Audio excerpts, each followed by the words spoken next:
பலமான பலமான ஆகாரம் என்றால் என்ன? பலமான ஆகாரமானது நன்மை தீமை இன்னதென்று பயிற்சியினால் பகுத்தறியத்தக்க முயற்சி செய்யும் ஞானோந்திரியம் உடையவர்களாகிய பூரண வயதுள்ளவர்களுக்கு பலமான ஆகாரம் என்ன தெரியுமா? எப்பா இது நன்மைப்பா, இது தீமைப்பா அப்படின்னு காமிக்கிறாங்க பாருங்க. அவங்க தான் ஞானோந்திரியம் உடையவர்கள், அவர்கள் பூரண வயது உடையவர். நன்மை எது தீமை எது அதை காமிக்கிறாங்க பாருங்க. அதான் நீதியின் வசனம். அவங்க பூரண வயதில் இருக்கிறாங்க. அதாவது உள்ளான மனுஷனுக்குள்ள ஸ்ட்ராங்கு ஆகிக்கிட்டே இருக்கிறாங்க. எப்போ இது நன்மை இது தீமை. ஹல்லேலூயா. இயேசு கிறிஸ்து தேவன் தம்முடைய குமாரனை பரிசுத்த ஆவியினால் வல்லமையினால் அபிஷேகம் பண்ணினார்.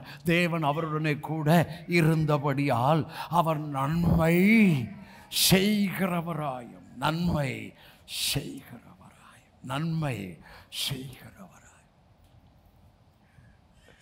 தீமையை காமிக்கிறது குழந்தைகளுக்கு.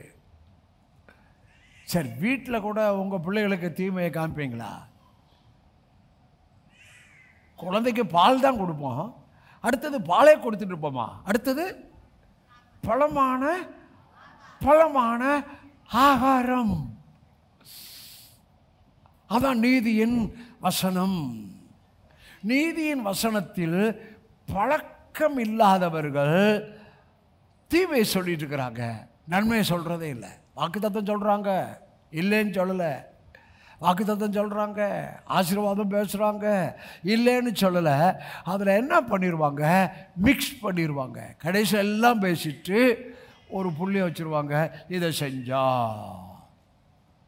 அதானே உபாயம் 28 ஆசீர்வாதம் சாபம். ஆதியாகமம் 3ஆம் அதிகாரத்தில் தேவன் என்ன சொன்னார்? நீ எல்லா கனியும் புசிக்கலாம், நன்மை தீமை என்ற கனியை புசிக்கும் நாளில் சாகவே நன்மை தீமை இன்னதென்று அறியும் கனியை,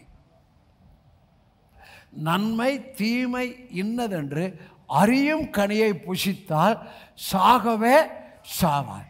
அப்போ ஒரு சபை எல்லா கனியும் கொடுக்கலாம், ஆனால் நன்மை என்ற கனியை கொடுக்கணும். நன்மை தீமை என்ற அந்த அறிவை கொடுக்குமையானால் அங்கே அவங்க ஆவியில் செத்தே இருக்கிறார்கள்.